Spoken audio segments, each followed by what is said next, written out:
رات کو برتن گندے چھوڑنے سے پریشانیاں تو نہیں آتی، البتہ بلی کتے تو آئیں گے۔ کہتے ہیں جی کہ اب کبوتروں کو دانے ڈالیں اور جو بچ جائیں وہ گھر لیں، اس سے آپ کا اگر اولاد نہ ہو تو ہو جاتی، یعنی خامن سے اولاد نہیں ہوئی، اب کبوتر سے اولاد ہوگی۔ بڑا اچھا عقیدہ ہے ماشاءاللہ۔ میری بیوی ٹیچر ہے، میں سودا لینے جاتا ہوں تو وہ کہہ دیتی ہے بیٹا یہ لانا، وہ غلطی سے کہہ دیتی ہے تم اس کے بیٹے نہیں ہو، تسلی رکھو۔ عادت ہوتی ہے نا سودے کے لیے بندہ بیٹے کو کہتا ہے، تو وہ سودا کے لیے جو کہہ رہی تو غلطی سے اس کا نام لے لیتی ہے، کوئی بات نہیں۔ رات کو ناخن کاٹ سکتے ہیں، کیوں نہیں کاٹ سکتے؟ رات کو بیوی کو مل سکتے ہو، ناخن نہیں کاٹ سکتے؟ کہتے ہیں نحوست ہے، وہ بھی پھر نحوست ہے۔ رات کو روٹی کھاؤ گے وہ بھی نحوست ہے۔ آپ کی رات جو مزدلفہ میں گزرے گی اس کے بارے میں کیا خیال ہے؟ کیوں مسئلے گھٹتے ہو گھر سے؟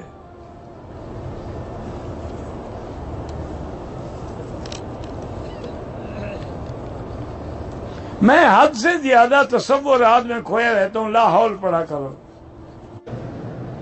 ناخن رکھنا حلال ہے، ناخن رکھنا حرام ہے۔ اللہ نے تمہیں انسان بنایا ہے، تم جانوروں کی طرح ناخن کیوں بڑھا رہی ہو؟ بڑے ناخن تو جانوروں کے ہوتے ہیں، انسان کے تو نہیں ہوتے۔ ہاں یہ الگ بات ہے کہ جھگڑے میں تمہیں کام آئیں گے آنکھیں نکالنے کے لیے۔ انا للہ و انا الیہ راجعون۔ ایک خاتون نے اپنے خاوند سے کہا کہ آپ پاکستان کا سفر کرو گے تو مجھے بھی ساتھ لے کے جاؤ گے، نہیں تو طلاق۔ بیوی کے کہنے سے طلاق نہیں ہوتی، اگر طلاق بیوی کے ہاتھ میں ہوتی نا تو انشاءاللہ سب یتیم نظر آتے ہیں۔ محرم الحرام میں 10-15 دیگیں تقسیم کرنا بالکل بدعت ہے۔ سارا سال حضرت حسین یاد نہیں آتے، تمہیں محرم میں یاد آتے ہیں۔ ادھر کہتے ہو کہ حضرت حسین کو پانی نہیں ملا اور تم دیگیں پکا کے کھلا رہے ہو، خود تو شرم کرو۔ تم اس دن روزہ رکھو، تم بھی پیاسے رہو اگر حسین کو مانتے ہو۔ یا علی مدد، علی مشکل کشا، یا غوث پاک، یہ شرک ہے، معمولی گناہ نہیں، شرک ہے۔ مشکل کشا اللہ کی ذات ہے۔ یا اللہ تو کہتے ہیں، یا محمد کہنا جائز نہیں ہے، تو پھر اللہ کے برابر کر لیا نا آپ نے۔ ادھر بھی حرف ندا، ادھر بھی حرف ندا، اور شرک کیا ہوتا ہے؟ جمعہ کے دن کپڑے دھونا منع ہے، کپڑے دھونا سنت ہے نہ کہ منع ہے۔ عجیب جاہل ہے، یہ حجامت کرے، کپڑے دھوئے، ناخن کاٹے تاکہ جمعہ کی تیاری کرے۔ شام کے وقت گھر میں جھاڑو دینا منع ہے تو تم صبح دے دیا کرو۔ ویسے ہی جھاڑو دینا مسئلہ تم نے خود بنایا ہے، نہ دن میں منع ہے نہ رات میں منع ہے۔ دلہن کے گھر سے نکالتے وقت ڈولی میں برکت کے لیے قرآن مجید رکھا جاتا ہے، بالکل ناجائز ہے اور گناہ ہے، اور قرآن لعنت کر رہا ہوتا ہے کہ کس نے مجھے ساری زندگی نہیں پڑھا، شادی کے دن ساتھ کر رہے ہو۔ کوئی عورت یہ دعا کرے کہ میرا جو شوہر ہے نا جنت میں مجھے یہ نہ ملے، مجھے کوئی اور شوہر ملے، یہی ملے گا جس کے نکاح میں مرو گی انشاءاللہ، باقی ٹھیک ہو جائے گا، وہاں لڑائی جھگڑا نہیں ہوگا۔ انجینئر مرزا کہتا ہے کہ سنت کے پڑھنے میں ثواب ہی نہیں ہے اور نہ پڑھنے میں گناہ نہیں ہے۔ ماشاءاللہ انجینئر ہے نا بیچارہ، کو عالم تھوڑا ہے، اس نے تو بلڈنگ بنانی ہے، چاہے بنانے کے بعد فوراً چھت گر جائے۔ حضرت علی کے کتنے بچے تھے؟ تقریباً 18 بچے تھے۔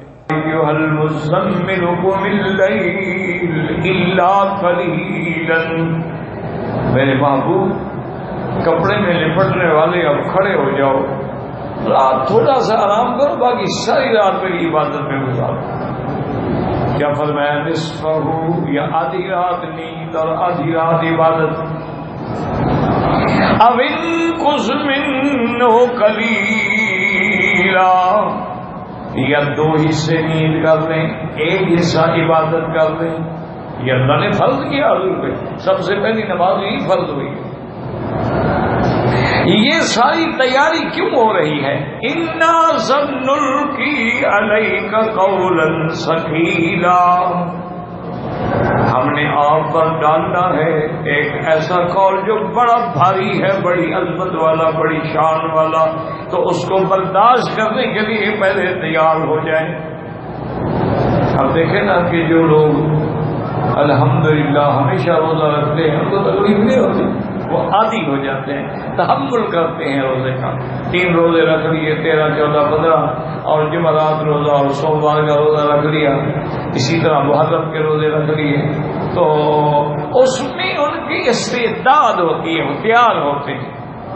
ہم نے دیکھا ہے کہ بھئی جیسے ملٹری ہے، وہ روزانہ اپنے جوانوں کو جو ہے ایکسرسائز کرواتے ہیں تاکہ ان کے بدن فٹ رہیں اور تیار رہیں تکلیف برداشت کرنے کے لیے۔ اگر سو جائیں بس فی امان اللہ۔ تو اللہ کے نبی کو بھی تیار کیا۔ اب جب الحمدللہ تیاری مکمل ہو گئی، اب رحمت آ گئی کہ میرا مدنی ہم جانتے ہیں آپ اور آپ کے ساتھی ساری رات جاگنے کی کوشش کرتے ہیں، کیوں؟ صحابہ ڈرتے تھے کہ حکم ہے آدھی رات، تو پتہ نہیں آدھی رات سے زیادہ ہم نے نیند کر لی ہو، تو لہذا سونا چھوڑ دیا، ساری رات جاگتے تھے۔ حضور کے پاؤں مبارک پہ ورم آ گیا۔ اللہ نے اب رعایت کر دی کہ فَقْرَؤْا مَا تَيَسَّرَ مِنَ الْقُرْآنِ، میرا محبوب اب جتنی ہو سکے پڑھ لیا کرو تہجد۔ یاد رکھیں کہ تہجد میں سنت جو ہے وہ 8 رکعات،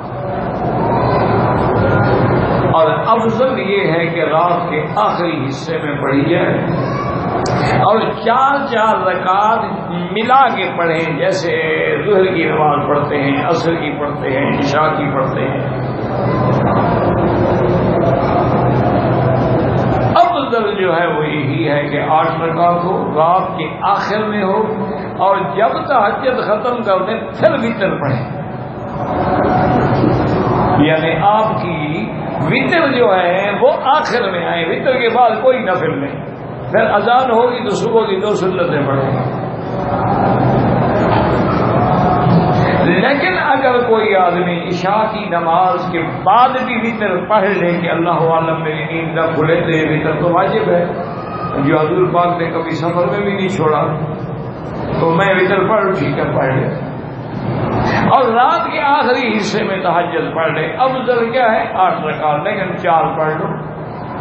اچھا وقت تھوڑا ہے، نیند دیر سے کھلی ہے، تو تہجد نہ جان 2 رکعت پڑھ لو، وہ بھی جائز ہے۔ تو یہ اللہ کی طرف سے دیکھیں کیسے کیسے رعایتیں آ رہی ہیں۔ اچھا پھر جب 5 نمازیں فرض ہو گئی، تہجد ختم، پھر تہجد نفل ہے، پڑھ لو تو ثواب ہے، نہیں پڑھو گے تو گناہ نہیں ہوگا۔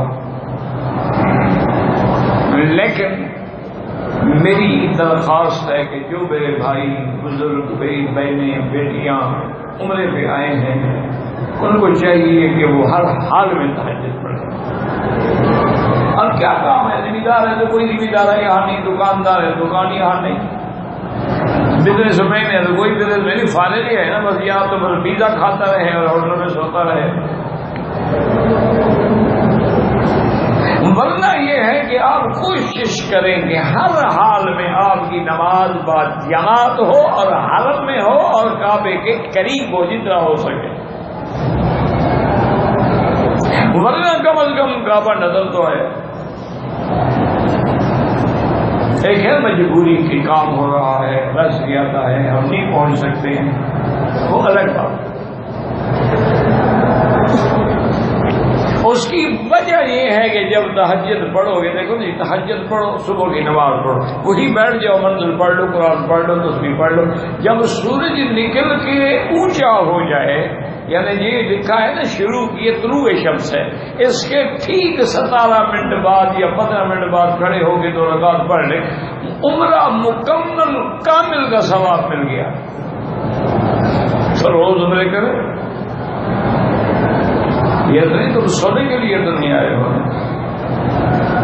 تم جاگنے کے لیے آئے ہو۔ اور رات کی تنہائی میں 2 رکعت پڑھ کے اللہ کے دروازے پہ گر جائیں اور توبہ کریں۔ سب سے پہلے شرک سے توبہ کریں، اس کے بعد گناہوں سے توبہ کریں، اور کوئی اور عبادت نہیں آتی نہ تو صرف کعبے پہ نظر ٹکا کے بیٹھ جائیں اور دیکھتے رہیں دیکھتے رہیں دیکھتے رہیں، شاید تیرے نصیب میں بھی کوئی بجلی چمک جائے۔